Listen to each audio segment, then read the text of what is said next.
Okay, we're on. We're ready for the Crusades. This will be week 8 for those watching on the televised videotapes. Do I see Jonathan? Are you here, Jonathan? No, Jonathan is not here. We had Green Gary for a minute, but now he's gone. Okay, looking at the syllabus, and we're going on to week 8 here. We had our midterm last week, and tonight we have scheduled the Second Crusade and the Third Crusade. So the first lecture tonight will be on the Second Crusade, and then we'll do the Third Crusade.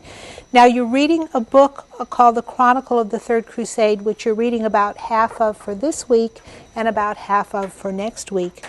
So what I've done, I'm going to do a sort of once-over lightly of the Third Crusade, you know, the things leading up to it and the consequences of it, and you know, skim over the major events, and then talk about some theories about the crusading movement as a whole at the end. And then next week, we'll get into some of the nitty-gritty details. We'll look at Saladin and Richard Lionheart as heroes. Frederick Barbarossa a little bit, but you know, he died on the way, so he didn't do very much on the crusade. But we really want to concentrate next week on Saladin as the Muslim hero, the Arab hero of the Crusades, even though he wasn't an Arab. And then we'll look at King Richard Lionheart as the Western European hero.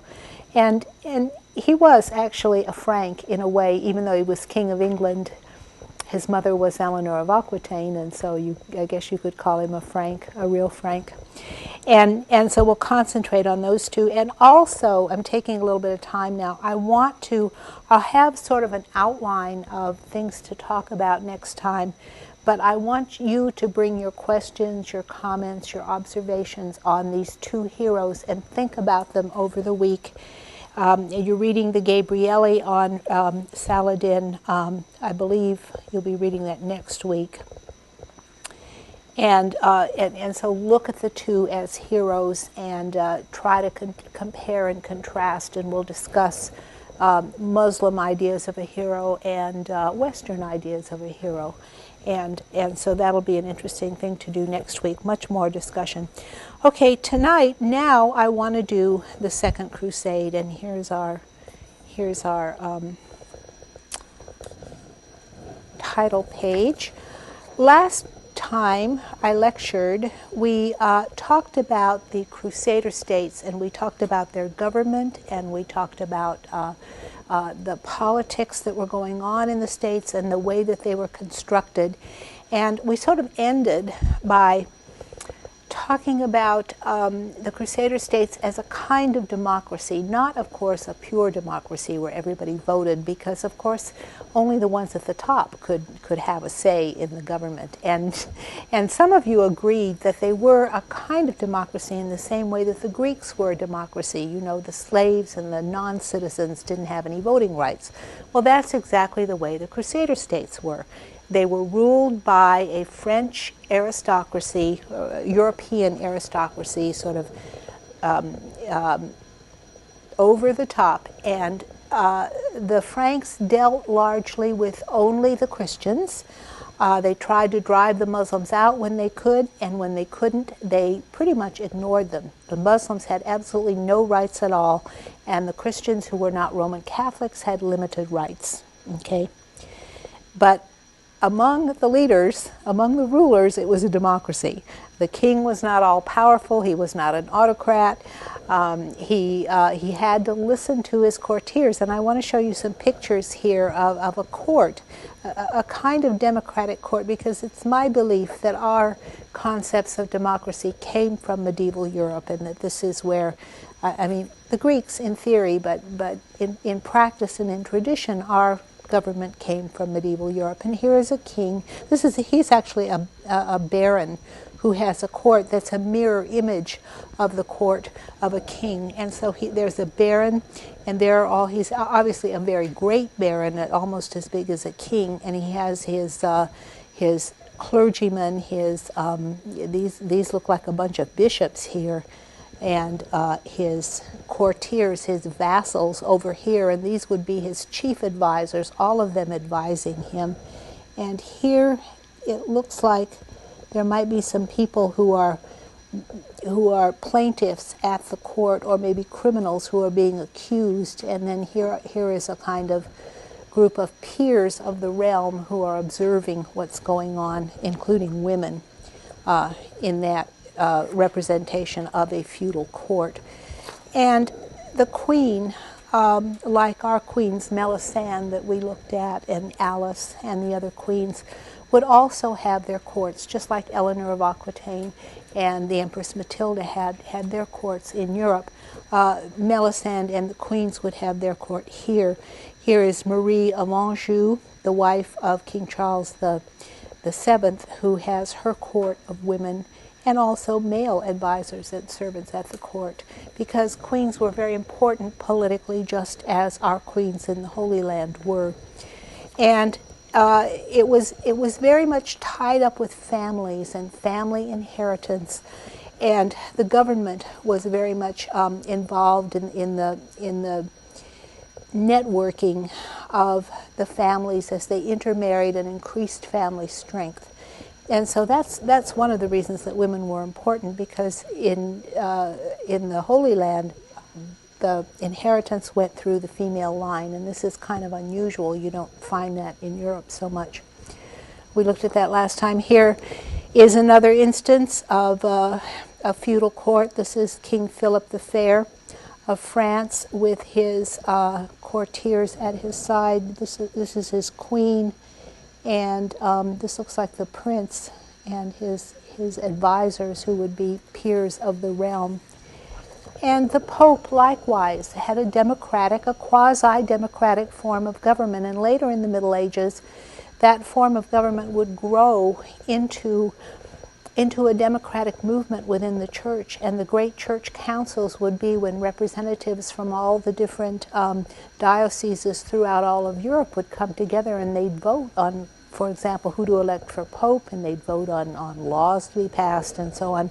So there was a similar democratic movement within the church, because the Pope had a council just like the king, a council of wise men to advise him. So this was just a medieval tradition, and here's another example of this. I mean, I could have shown you a whole bunch more, but here are all these courts that show the typical court with this is a king. Actually, this is the Constable of Bourbon in France. The Constable of Bourbon holding his court with his the peers of the realm and his churchmen here, all participating in the government. Okay, so we have a feel for the for what was going on. I wanted to read you a little passage about the Latin settlers and their attitudes toward the Holy Land as they settled into it, as they came. They really came as colonizers, and they never intended to go home. Let me read you this passage from a document written by one of the settlers in the Holy Land. I pray you consider and reflect on how God has in our times changed west into east, for we who were Occidentals have now become Orientals. The man who was a Roman or a Frank has in this land been turned into a Galilean or a Palestinian. He who was once a citizen of Rennes or of Chartres has now become a citizen of Tyre or of Antioch. We have already forgotten the places where we were born. Many of us either do not know them or have never even heard of them. One among us now has his own houses and retainers, just as if he possessed them through hereditary or family right. Another takes as his wife not a woman of his own stock, but rather a Syrian or Armenian, or even occasionally a Saracen who has obtained the grace of baptism. One man may possess vineyards while another has farms. Men address one another in turn in the speech and idiom of various languages. The several languages of various nations are common here, and one joins faith with men whose forefathers were strangers. For it is written, "The lion and ox shall eat straw side by side." He who was a foreigner is now just like a native. The interloper has been made into a resident. We are followed here from day to day by our neighbors and parents who abandoned, though reluctantly, all their possessions. Those who were needy have here been enriched by God. Those who had a few pennies here possess countless bezants. He who had not a village here possesses a God-given city. Why should one who has found the East to be like this return to the West? Nor does God wish to burden with poverty those who have vowed to follow, or rather pursue him with their crosses. You see, therefore, that this is a great miracle, most astonishing to the whole world. Who has ever heard of such a thing? For God wishes to make us all rich and to draw us to himself as the dearest of friends. Since he desires this, we also willingly desire it. We shall do what pleases him with a humble and benign heart, so that we may reign happily with him forever. Okay, here is the voice of one of these settlers. He loves the Holy Land. Everybody who was poor back home in France or Flanders or Germany is now rich in the Holy Land, and they're assimilating with it. They learn to speak the foreign languages. They learn the culture from others. Now, I said last time, I made the comment that this was not a blended culture, really, because it's partially blended. They blended with the Christians who were there, although they attempted to enforce the Latin Church on all the other kinds of churches there. They were not tolerant of them completely. I mean, they accepted them as Christians, but they were still trying to enforce Roman Catholicism on them. As far as the Muslims were concerned, they didn't have anything to do with them, except as in this case, he mentions marrying one of them. He wouldn't marry a Muslim unless she were a Christian. And so they kept themselves very separate from the Muslims. The Jews aren't mentioned at all, which is kind of interesting here, because there were still a lot of Jews in the Holy Land. So that gives you a kind of insight into their minds as they were settling. At first, they were very, very happy. Now, when we come to the Second Crusade, that's going to change. They might want to go home after they hear what happens during the Second Crusade. Before 1187, it is hard to distinguish crusades from armed pilgrimages and other holy violence. For example, Count Elias of Maine defended Maine from King William Rufus of England wearing the cross of a crusader, an example of the adaptation of the new ideas of crusading. And this is very interesting because William Rufus, and I'll come back to this in a minute, here's a picture of William Rufus, was regarded by the Anglo-Norman Church in England. He was King of England, of course, and he was regarded by the Anglo-Norman Church as kind of going astray, and he was accused of actually being an atheist, or at least an agnostic, and he was accused of being anti-Christian. And so one can see why Elias of Maine would do that. Anselm, we've mentioned Anselm being exiled from England and being deprived of the archbishopric by William Rufus, and it's at that point that people started calling him an agnostic, an anti-church. And so you can see how the crusading idea is beginning to be turned against people in Europe. And this is going to be a trend that goes on. Here's another example of that in 1108. An expression of the German war against the Wends is first made as a crusade. The Wends, of course, are pagans who are in the north of Germany and going into Scandinavia and around in that area. They're very involved in trade in the Scandinavian world. And as early as 1108, Germans are mentioning this as they don't use the word crusade, but they speak of it as a holy war against them. So the two concepts of pilgrimage and holy war are being blended here, and they're being put to other uses than just the Holy Land and just retaking Jerusalem. And this is going to sort of, predict what's going to happen in the future, foreshadow it. Yeah, comment. In 1108, with this war against the Wends, was there still an anti-pope? Was this during the time? Yes, there was still an anti-pope, yeah. an imperial pope, and the imperial popes lasted for quite a while. But you know, with the victory in the crusade, the crusading states lasted for a good 50 years, and the popes were able to solidify their power in that time. The anti-popes eventually faded away. Oh, I had a picture of the anti-popes I was going to bring. I'll try to bring it next time. To show you, I have some coins with their portraits on them. They issued coins. They were pretty strong. Okay, there's our picture of William Rufus. Until the 1140s, an individual could take the cross at any time. When the first crusade was called, I mean, they didn't have a word for crusade. They just talked about armed pilgrimage, a holy war against the infidels, and also to recover Jerusalem. And so, you know, there was a constant flow of crusaders taking the cross and heading for the Holy Land, and we see groups go over again and again and getting involved in the settlements and helping them out, usually rescuing them.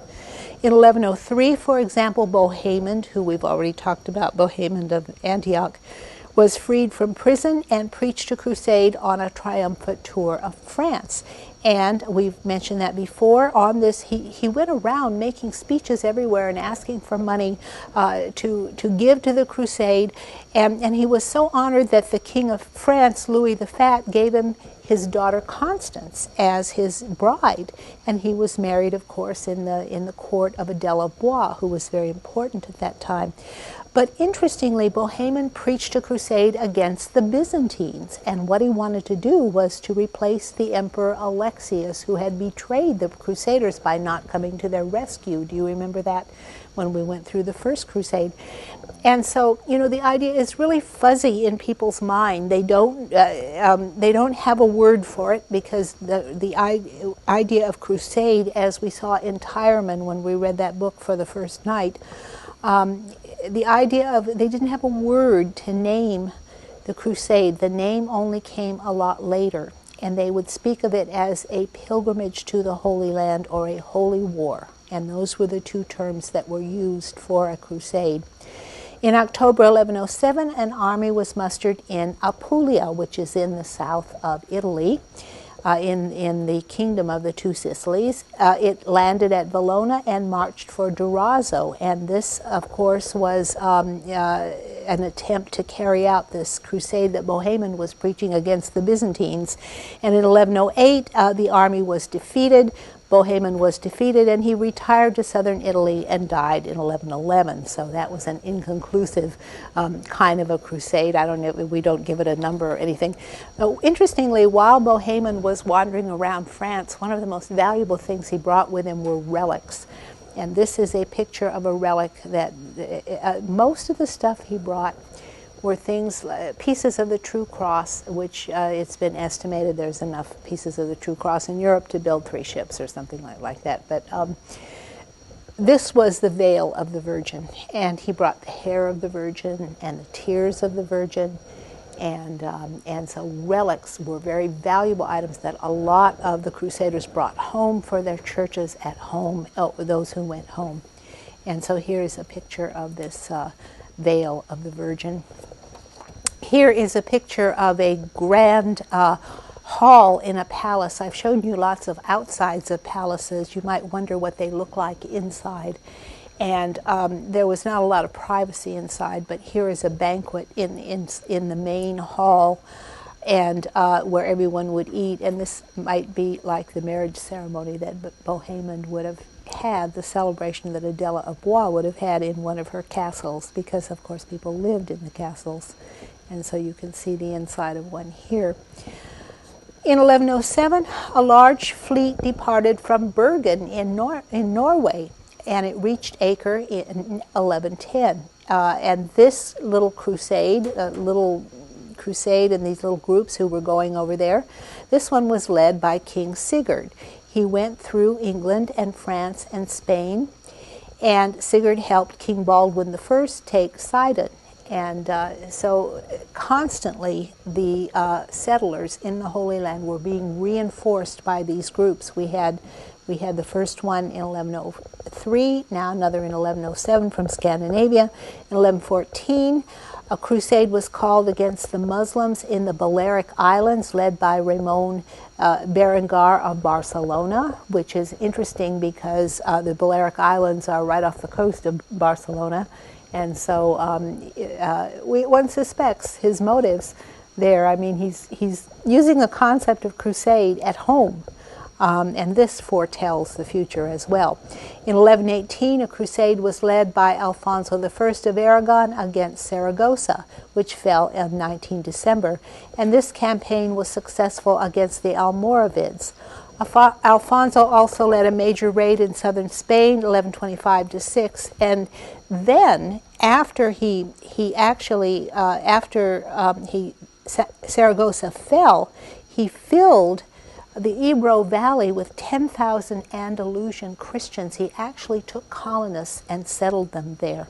And we'll see on that map in a moment. Here is the route of the King of Norway as he left Bergen and went down around here, picking up people along the way, and as he finally got to the Holy Land, so you can see his route here. And here is the fall of Saragossa, which is, I couldn't find it on the map. This is the Ebro Valley here.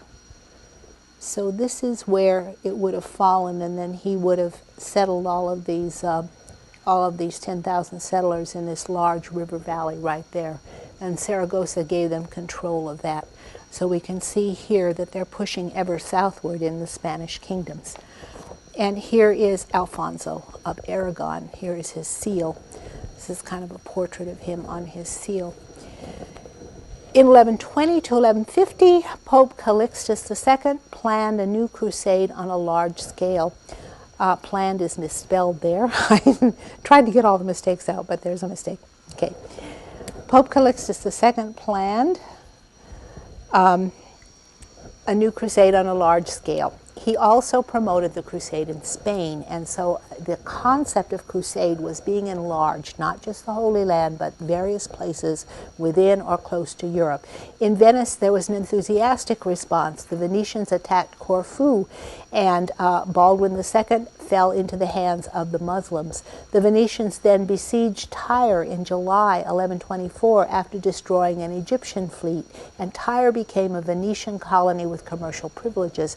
And this marked a great turning point for the Venetians, which now became a colonial empire. And this was the first of their colonies overseas, and they started, instead of having trading post type settlements that were only little administrative units, now they started conquering lands along the shores of the Mediterranean. They controlled lands in Greece, they controlled lands all along the shore, and they actually built an empire. And this is the point where they started building that empire. And this will be important when we get to the Fourth Crusade.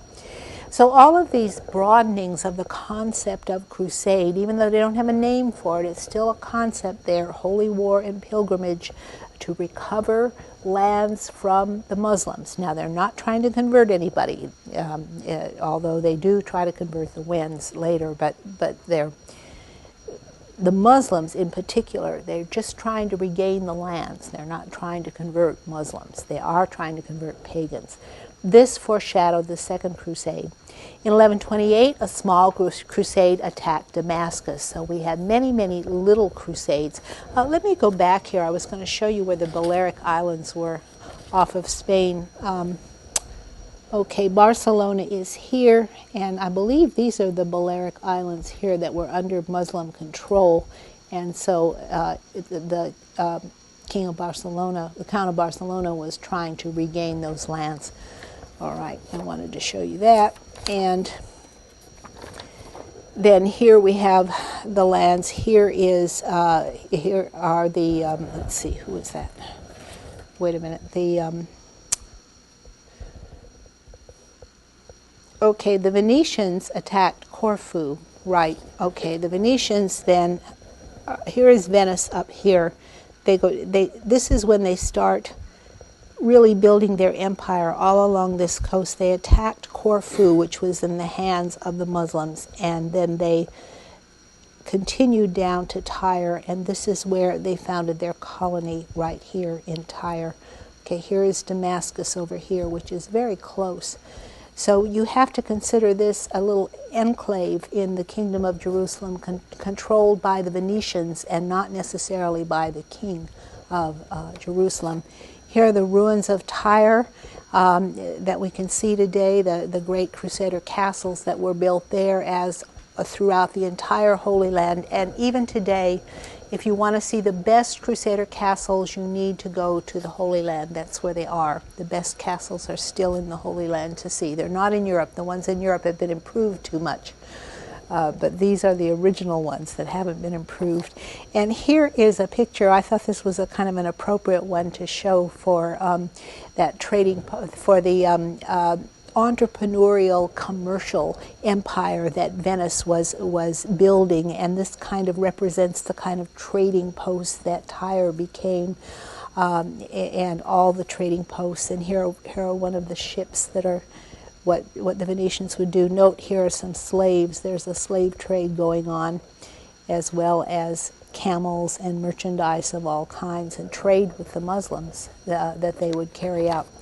Well, Roger of Sicily at this point supported the anti-pope Anacletus, and so it was not at all certain that that the pope would continue to be successful. But Roger of Sicily did this by making a bargain with Anacletus, and Anacletus recognized him as king of Italy and Sicily. He had not been a king before, but now, with the recognition of the Pope, he raised himself to the heights of king. His family had been highway robbers, and he was descended from them. They had basically conquered that area, and so by playing off the Reformed popes against the German popes, the anti-popes, he was able to get himself, win himself a kingship. And then, interestingly, later he switched back to the Reformed popes with his alliance, but when he did that, then he contended from that time forward that he did not owe his crown to the popes. They were not the ones who crowned him, but God himself crowned him, and all the kings of Sicily represented themselves as being crowned by God and not by the Pope. Well, in 1135, Pope Innocent II held a council of Pisa and declared that the enemies of the Pope's enemies were to enjoy the same privileges as those granted by Urban II at the Council of Clermont. And here again we have a foreboding of things to come.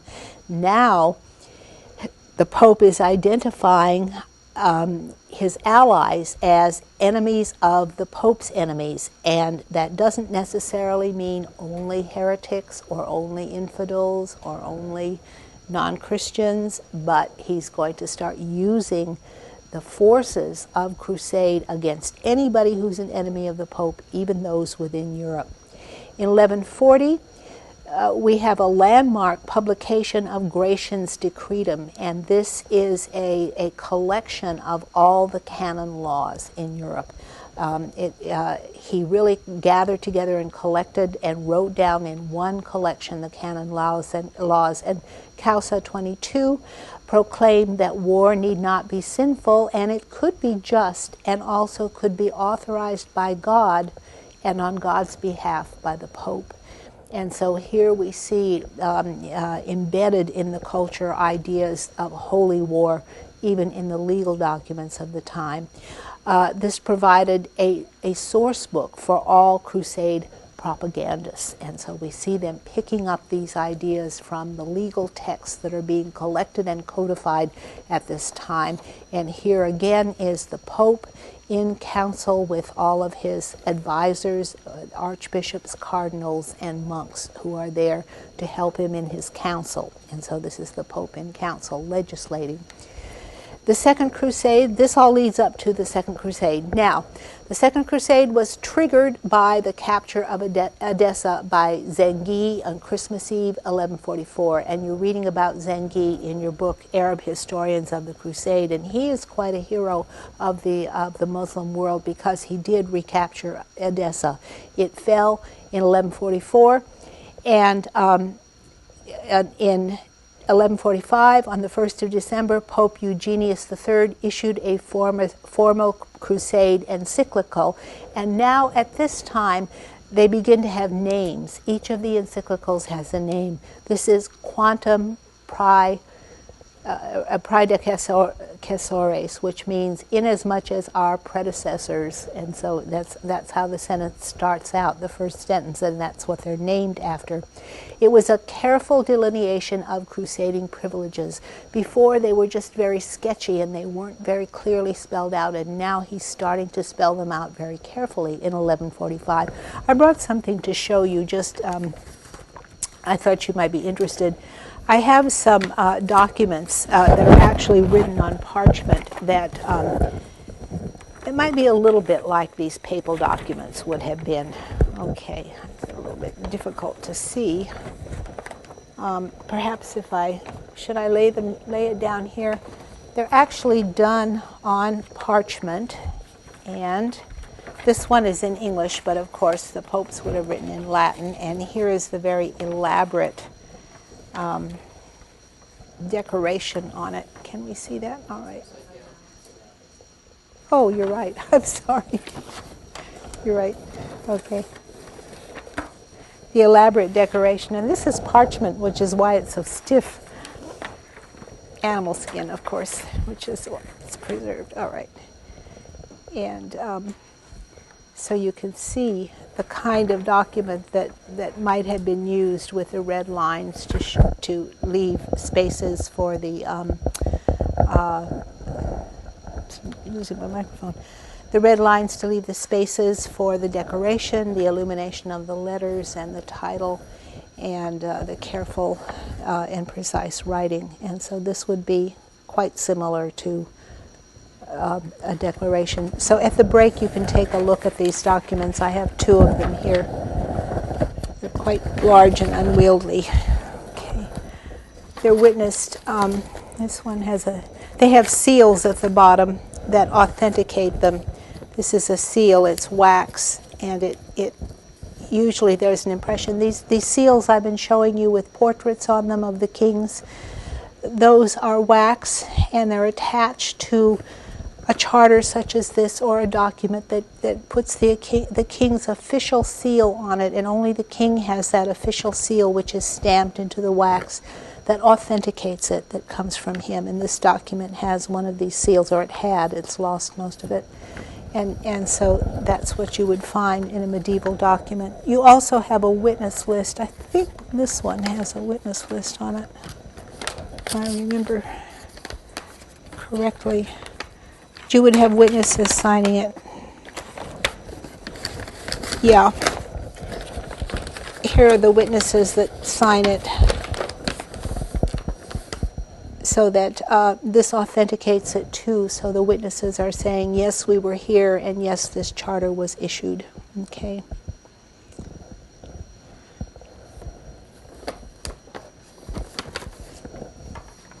Okay, this one is not quite as elaborate as that one. Okay, that gives you an idea of them. Now I'm going to lose everything. Okay, the papal encyclical was read out, Quantum Praedecessores, a careful delineation of Crusader privileges. News of the fall of Edessa had already reached France and the court of Louis VII.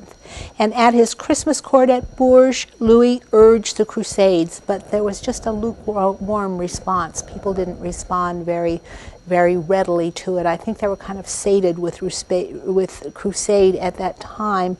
And there was a tendency to, take care of things at home, because France was still pretty unsettled and pretty disorganized at that time. So the decision about the crusade was deferred to Bernard, Abbot of Clairvaux, and he absolutely transformed the situation. Bernard, Abbot of Clairvaux, was the religious leader of his age. He was more famous and more popular and more influential than any of the popes of his own time during his lifetime. He was the leading force in all of Europe.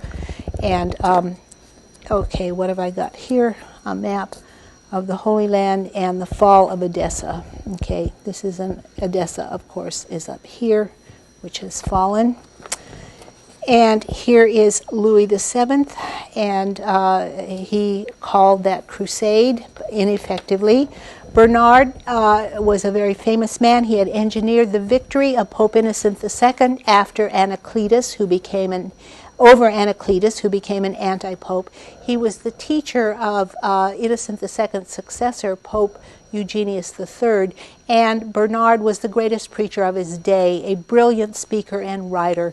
And what Bernard did was reissue Quantum Praedecessores on the 1st of March, 1146.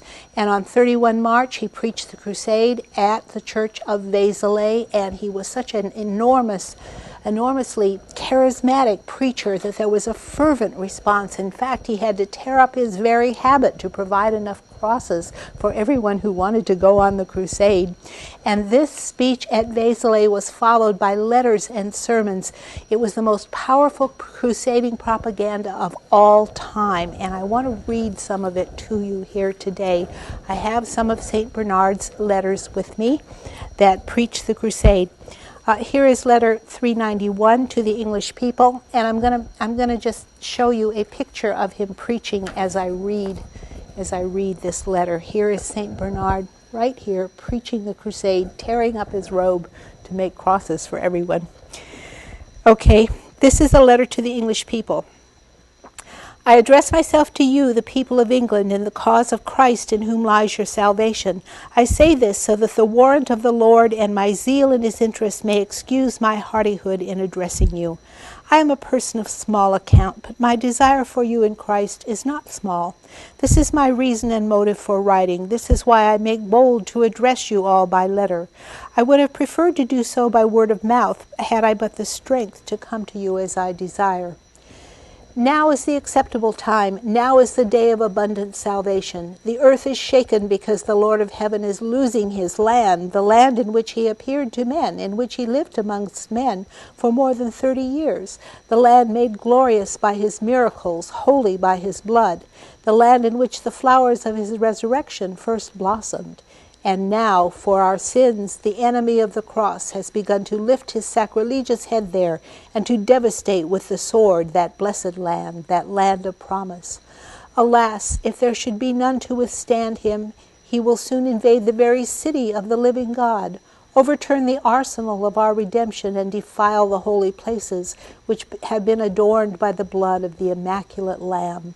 They have cast their greedy eyes especially on the holy sanctuaries of our Christian religion, and they long particularly to violate that couch on which, for our sakes, the Lord of our life fell asleep in death.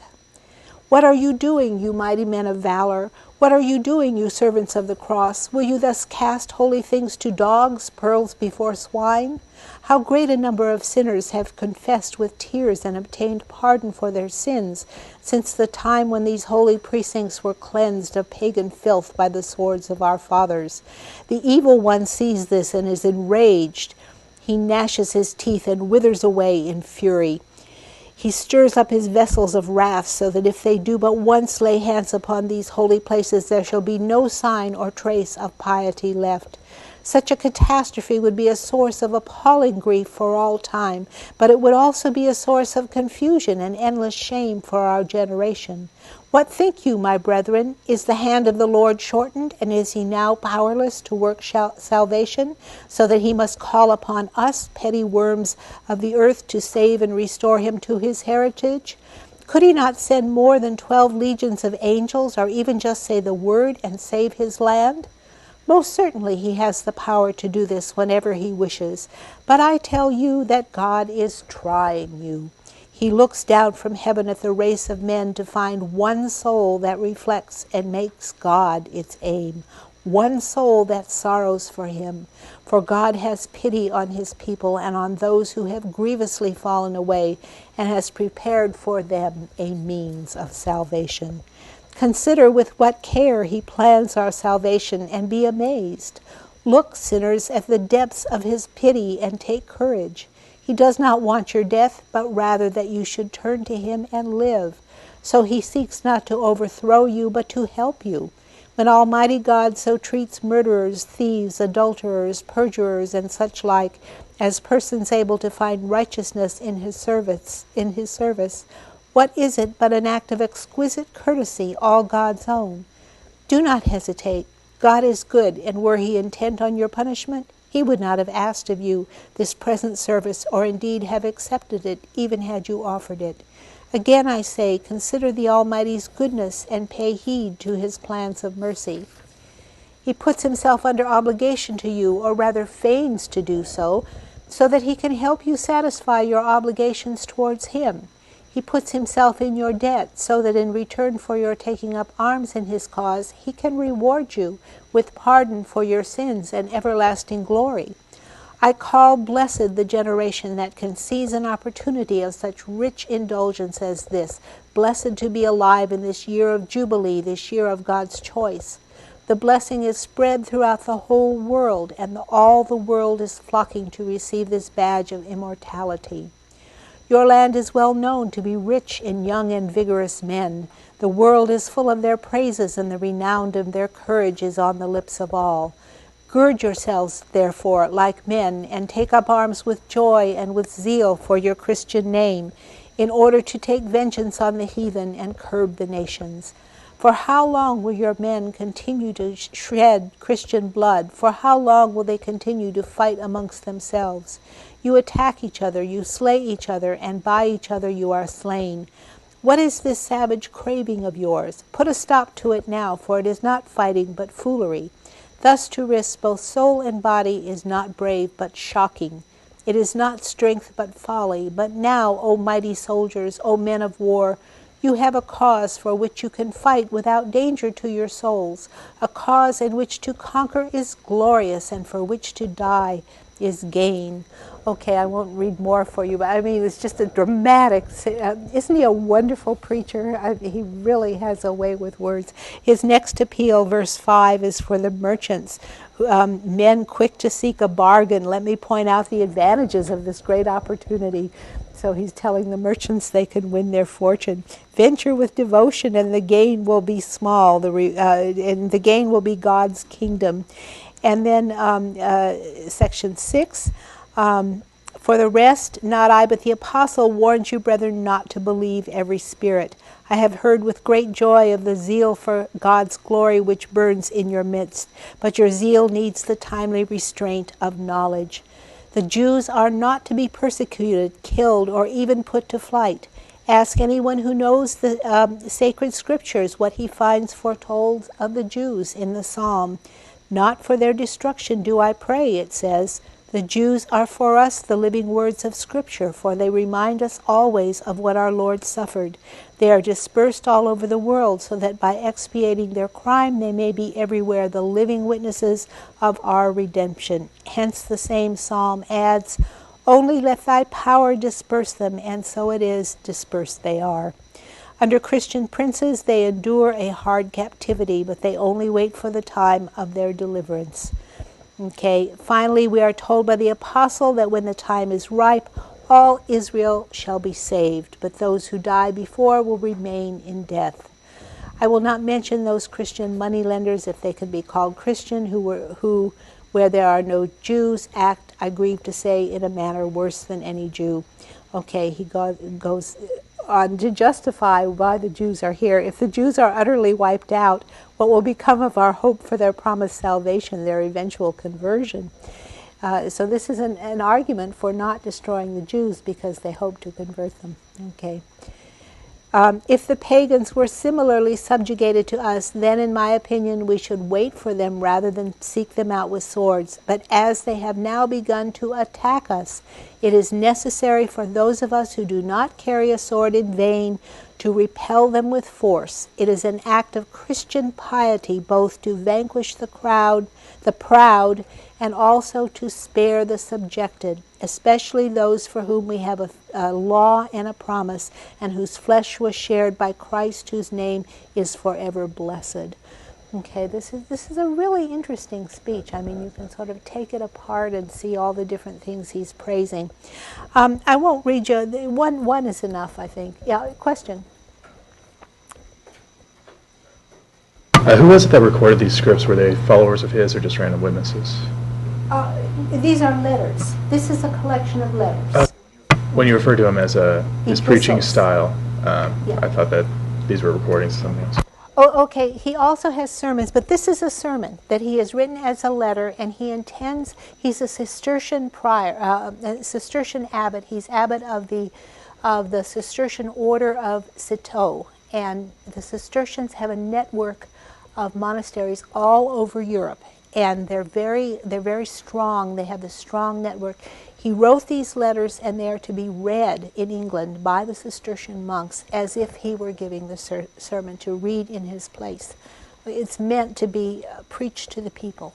It's meant to be read to the people. So that's why it's so dramatic and, forceful and beautifully written. I mean, this man is a master preacher. And as you can see, I have a whole book of his letters here. That's the letter to the English. Here is a letter to Duke Ladislaus and the nobles and people of Bohemia. And so what he does is give them the same kind of sermon about why they should go on crusade and why they should help the crusaders who pass through their land, because Bohemia and Hungary, of course, are on the way. And so he appeals to the nobles to come and go on the crusade. Like Urban II, he only wants nobles to go on the crusade. And now here is a letter to Henry, Archbishop of Mainz.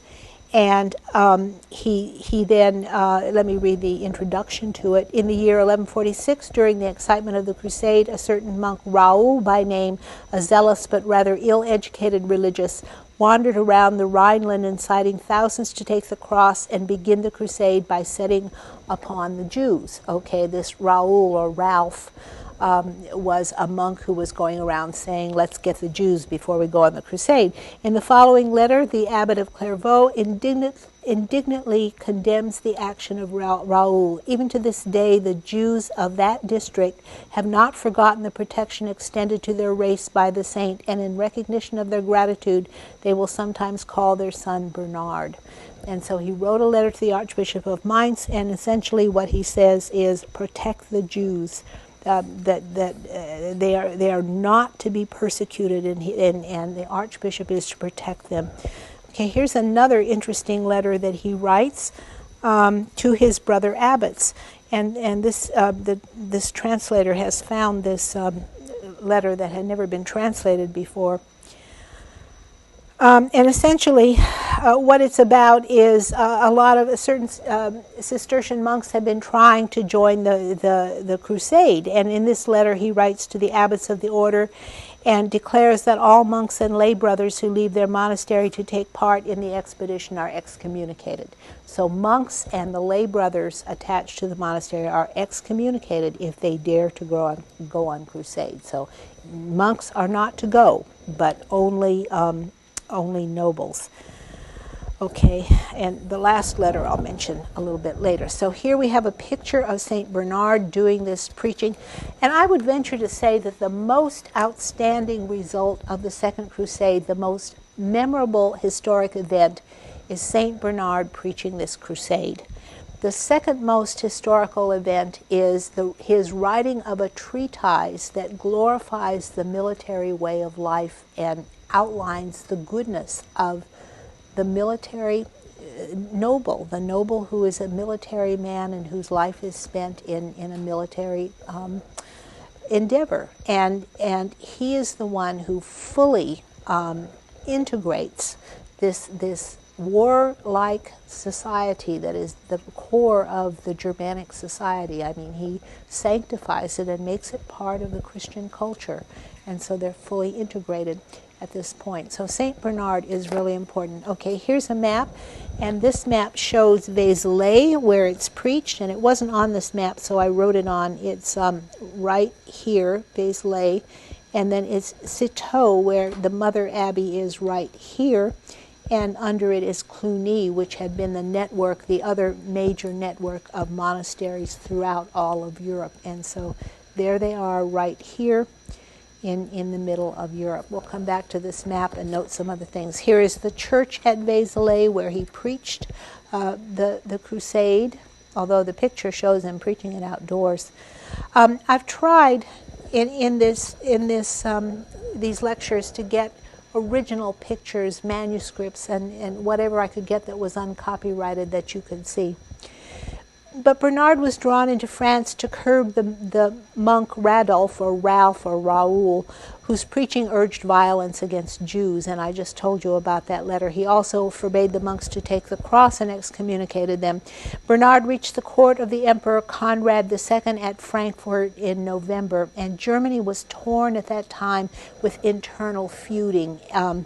Pope Eugenius was driven out of Rome and needed the Emperor Conrad to confront the Normans. And so Germany was always torn with civil war because the popes would play one set of nobles against the others, and they tried to hold on to the elective kingship instead of hereditary kingship. And so they were constantly having dynastic wars in Germany.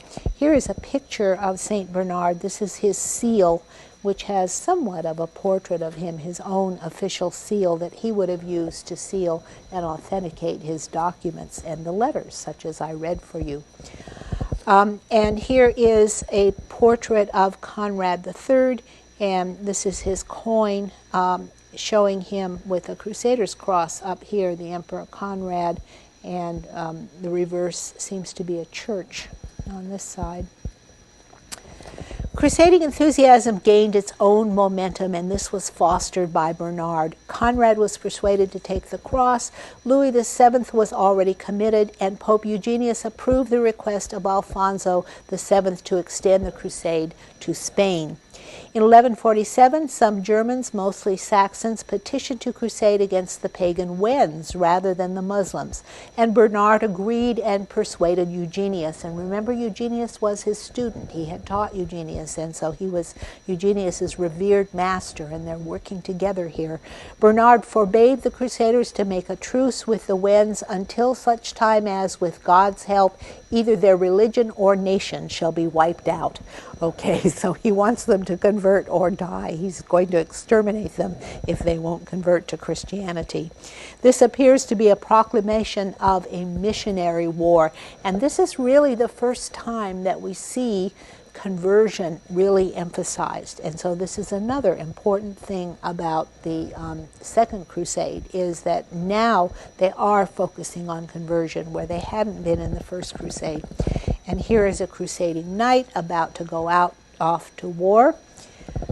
And here is this area where the Wends are. The Wends are up in here, and the other groups like the Lapps and the Finns extend up here to the north, and this is where the focus is going to be for what are called the Northern Crusades, which we'll get to later. Okay, now here is Savoy. Why was I mentioning Savoy? I got that map in the wrong place.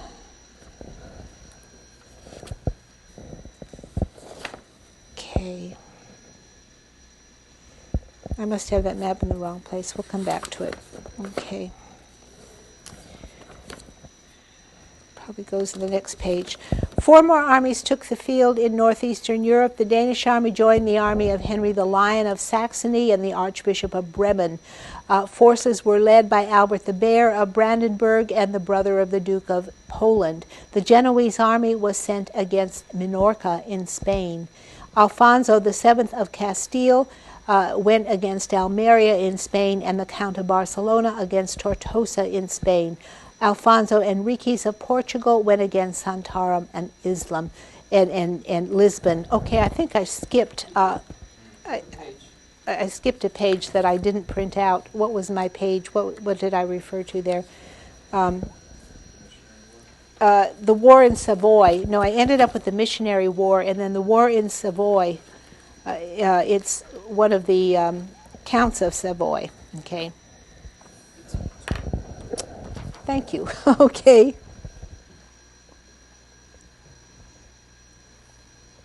Okay, I was listing all of the Crusaders' 5 armies. Thank you very much. Eugenius issued an encyclical at Troyes on 13 April 1147, and the crusade was planned on a huge scale. 5 armies converged on the east. Louis VII of France, Conrad II of Germany, Amadeus of Savoy, and I was just showing you where Savoy is here, Alfonso Jordan of Toulouse, and Toulouse is right down here in southern France, Anglo-Flemish forces that helped the King of Portugal take Lisbon on the way. Thank you. And here are the Anglo-Flemish forces coming from Flanders here and England and down the coast where they're landing at Lisbon to help the King of Lisbon.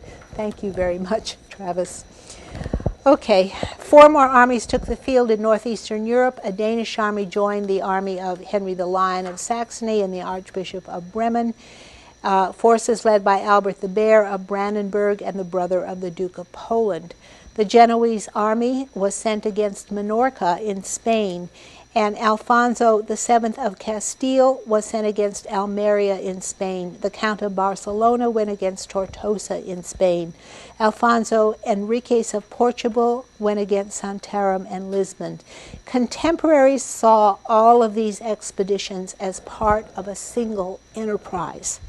So it's like a crusade against the whole world. Anybody that they know, anybody who touches or comes close to them who is a non-Christian, now that they're focusing on conversion, and as well as winning the holy places, is subject to a crusade. And here I have this map where we can see these pagan Wends and Lapps and Finns. This is the dark green here, up here in this area. And even there's still Scandinavians who are still pagan in Norway. These are lakes. I colored them the wrong color. Okay, so we see them in this way. At the same time, a powerful Sicilian Norman fleet extended Roger of Sicily's rule over North Africa from Tripoli to Tunis. So we've got crusades going on in the north of Europe, in Spain, and now even in North Africa, as well as in the Holy Land. Eugenius and Louis wrote to the kings of Hungary and Sicily, and Manuel Comnenus asking for provisions and passage, and Manuel asked for oaths of homage again, of course, and he eventually, I don't think he got them. The overland route was chosen, but there was no consultation with the rulers of the Holy Land. They did not consult with them, they were just coming and on their way. But Conrad was on good terms with Manuel, so this clearly would have irritated the king of Jerusalem to have, an alliance between a crusader and Manuel Comnenus, who was an enemy of the Crusaders. Here is the land in North Africa. This is essentially the land that Roger of Sicily conquered. And he held it for, 50 years or so, but it's quite amazing that it's part of that huge empire that the Normans are making in Italy and Sicily, in North Africa. And here is Manuel Comnenus, as we've seen. Here's Manuel's portrait, and here he is being crowned by the Patriarch of Constantinople. The Germans were defeated near Dorylaeum, and the retreat became a rout. The shattered army reached Nicaea, and the German crusaders now returned home. Conrad appealed to the French, and Louis also took the overland route, and Eleanor of Aquitaine went with him. And this is just absolutely extraordinary. Eleanor, of course, was his wife at the time. She was the Queen of France, and they were both very young, and she saw this as a romantic adventure, and she and all the ladies in her court put on armor and rode off to war together. And this is just an incredible thing. She also had an uncle in the Holy Land that she went to visit, and she's reputed to have had an affair with him. I really doubt that, but she's been accused of that. Manuel Comnenus, of course, feared and distrusted the French. The Prince of Antioch was the Queen of France's uncle, and the French were held up by negotiations. At Nicaea, they heard of the rout of the Germans, and they were joined by Conrad and the remnants of his army. A fleet promised by the Greeks to transport them all to Antioch was too small and took only a few, so the others had to go overland. Here are the routes that they took. Conrad essentially went overland this way, coming from Germany through Hungary, and of course crossing in here. And Louis went overland too. And then he went down, and eventually they sailed. Some of them sailed this way, and others went overland, crossing to Nicaea, which is over here, and crossing this way. Okay. So we have our routes. And here is an imaginary 19th century picture of Eleanor of Aquitaine and all the ladies of her court. I didn't have a real picture to show you, so this is an imaginary one that they imagine this is what she looked like. This is actually a real picture of Eleanor's tomb. And trying to see here, I believe, if I can tell which is which, it's kind of hard to tell. One is Eleanor and one is her second husband, Henry II. This looks like Henry and this looks like Eleanor, but this is in the, these tombs still stand in the Abbey of Fontevraud in France, or in England. Okay, Louis embarked overland, and only a small number managed to get through. Essentially, the crusading armies were destroyed in Asia Minor. Louis reached Antioch on the 19th of March, and in July an army assembled at Tiberias under Conrad, Louis, and Baldwin III, king of Jerusalem. They attacked Damascus from the west. And we talked last time when we talked about the Crusader states about whether this was a wise choice or not. It actually was, because if without attacking Damascus, Damascus was where their major enemies were and where the headquarters was. So in a way it made sense. But they attacked Damascus from the west and chose a poor site to camp and were quickly defeated by the Muslims. And this ended the crusade. The French king and his entourage narrowly escaped capture by the Byzantines on the way home, and so it ended ignominiously. Only one battle, and they were sadly defeated. And so this is the end of the crusade. And here is our map, and we can see the Emirate of Damascus here where they attacked, and here is Tiberias where they went down to the castle. Okay, now, meanwhile, in Germany, a large army under Henry the Lion and the Danes ended inconclusively with a peace treaty in which the Wends renounced idolatry, and Prince Niklot became an ally and tributary of Count Adolf of Holstein. And so we have success, a limited success in the Wendish campaign. But we also have some sort of wild running amok here. Albert the Bear attacked the Christians at Stettin, and so clearly the crusade in the north, their motives are not purely conversion. Their motives are also to benefit their wealth, to get more tributaries to collect taxes from. In Spain, the men from the Low Countries, the Rhineland and northern France and Britain, participated in the siege of Lisbon, which fell to them on 24 October. And the Normans played a large part in that, the Anglo-Normans from England. There's an eyewitness account of that that's very famous. Almeria fell to a Castilian, Aragonese, and southern French, and Genoese and Pisanforth on 17 October. Tortosa and Lerida, Fraga, and Mequinenza fell in 1148-9. Thus, the Spanish Crusade was the only success. They really pushed down the border in Spain very successfully. This is a little bit too far here, but they were moving the border continuously down further. Here is Minorca, where one of the Crusades were also attacking in the Balearic Islands here. And okay, so this in essence was the Second Crusade. The importance of it is largely because St. Bernard preached it, and because he was such a phenomenal preacher, and the preaching that he did set patterns for the rest of the crusading, the preaching. I mean, they became like templates that people copied and that people used as examples.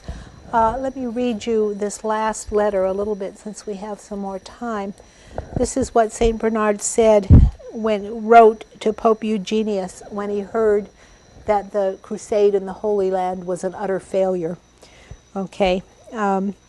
The news is sad and grave. Sad for whom? Or rather, I should say, for whom is it not sad? Only for the sons of wrath who do not feel the wrath and are not saddened by the sad things which are happening.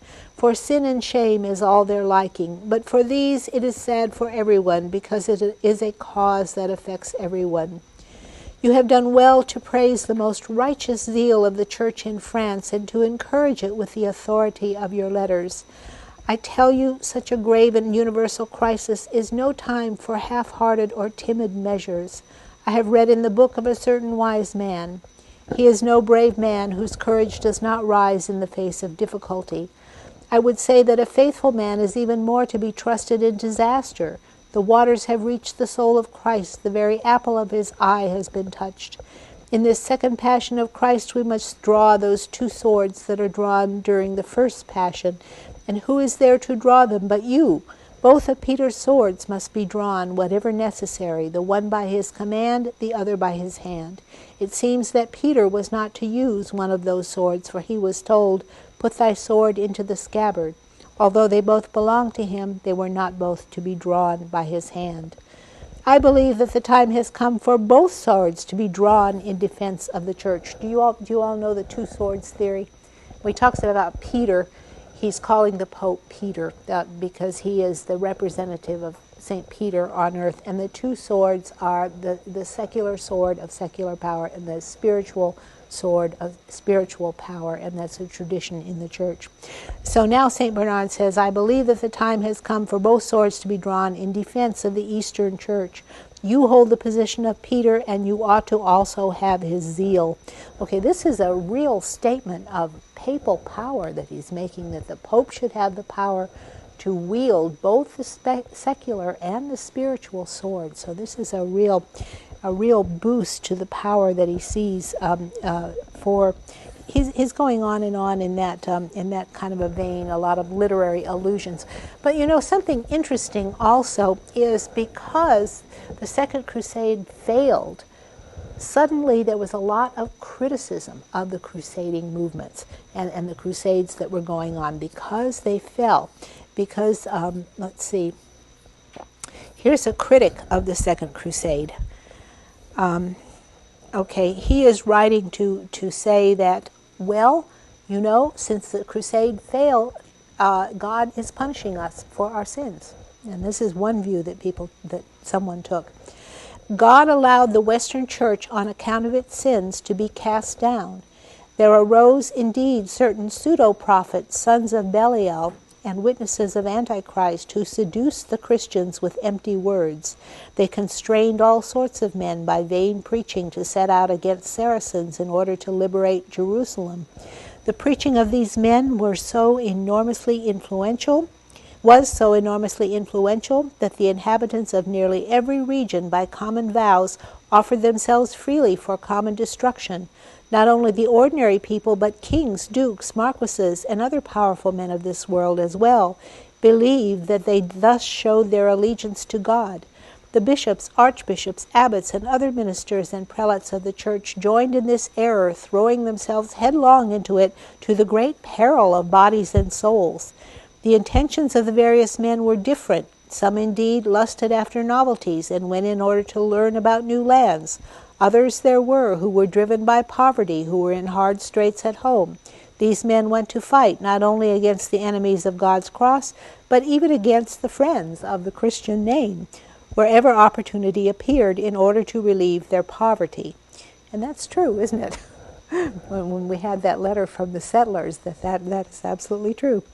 There were others who were oppressed by debts to other men, who sought to escape the service due to their lords, or who were even awaiting the punishment merited by their shameful deeds. Such men simulated a zeal for God and hastened chiefly in order to escape from such troubles and anxieties. A few could with difficulty be found who had not bowed their knees to Baal, who were directed by a holy and wholesome purpose, and who were kindled by love of the divine majesty to fight earnestly and even to shed their blood for the Holy of Holies. Okay, he says there were a few pious and good men, but most people went for the wrong reasons, and he sees that as the reason why the crusade fell. Yeah, Travis, comment.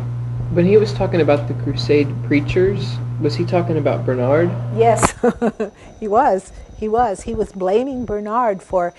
Remember in his letter to the English, he said, "Oh, you have these wonderful, strong young men." Well, what happened to them?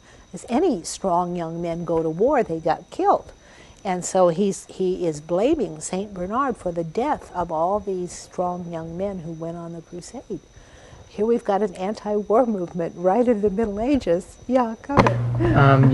Yes. You mentioned that Saint Bernard basically forbade the attacking and killing of Jews. Yes. Did that go on regardless, as we saw in the First Crusade, or did it not happen?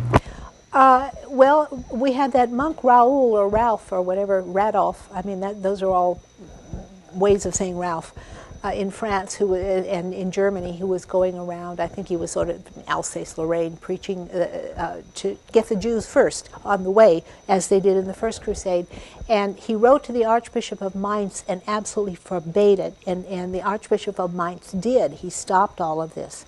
And so this is why Bernard is so revered by the Jews in that area. Okay, but it wasn't nearly as widespread as it was with with people of the First Crusade. I think the popes and the archbishops were really taken by surprise by that the First Crusade. I mean, nobody expected that to happen. It was just like a spontaneous combustion, or whatever you might call it, that went on. But in the Second Crusade, Bernard tried to guard against it by writing a letter before it even happened, before to nip it in the bud. And so there was I don't know if we would like his reasons. They weren't necessarily humanitarian. I mean, if you sort of analyze that letter, his reasons were that, well, first of all, he said Jesus was a Jew, and so it's wrong to persecute the people of the same race or flesh, is how he expresses it, as Jesus. And also in the Christian mythology, or in the Christian creed, there is a thought that the Jews have to return to Jerusalem for the second coming to happen. And so he also has that in mind, that the Christians shouldn't persecute the Jews because they will stop the second coming of Christ. Yeah. Any more comments? We have a few more minutes. Yeah. So what was it that the Second Crusade accomplished? Nothing. Nothing, just... No, it didn't. Well, in the Holy Land, it accomplished nothing. In Spain, they pushed the Muslim border much farther south, as we see on our map. Eventually, they reached Grenada, but they were about halfway down at this point. I mean, and also the winning of Portugal. They in this crusade, driving the Jews out of Lisbon. In fact, not the Jews, but driving the Muslims out of Lisbon, secured all of Portugal for the King of Portugal. And there's a very long account. You should get that if you're writing your paper on the reconquest of Spain. There's a very long, lengthy, blow-by-blow account of that battle, the winning of Lisbon.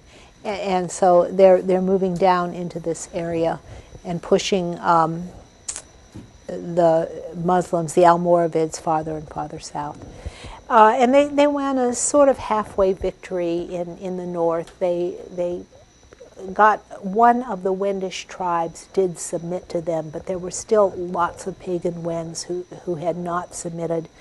And so this is going to go on and on in those areas too. But it's a little success, a small success.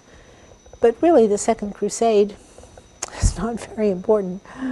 I mean, except for St. Bernard's preaching, which lives on forever, We're reading it today as the epitome of perfect crusading preaching. St. Bernard did it. Yeah. Any other comments or questions? Yeah, Travis. Wasn't there some sort of treaty between Damascus and Jerusalem that the Second Crusade really just started open warfare and broke that treaty. Yeah, there was a treaty between King Baldwin III and Damascus. It wasn't Baldwin. It was was it Raymond of Tripoli who had a treaty with Damascus? I think it was. Yeah, it wasn't Baldwin. It was Raymond of Tripoli who had a treaty with Damascus, and that broke relationships. Yeah, but in the accounts I read of the Second Crusade, it said basically that it was a good tactical move to attack Damascus, and if they had won, they would have won major gains. It's just that they blew it. They didn't do well on the attack.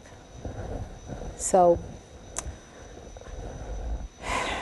I guess the Muslims would have argued that God is now on their side instead of on the Crusader sides with the defeat there. And we're going to see that from this point on, the Muslims actually regroup. And as we lead up to the Third Crusade, now the action is really going to start, which is the icon I put on your website with with the notes for this class. Okay, well, we can go ahead and have our break now and be back in maybe 15 minutes, and we'll look at the Third Crusade in a very overview sort of way, and I want to discuss some of the issues involved in both crusades at the end.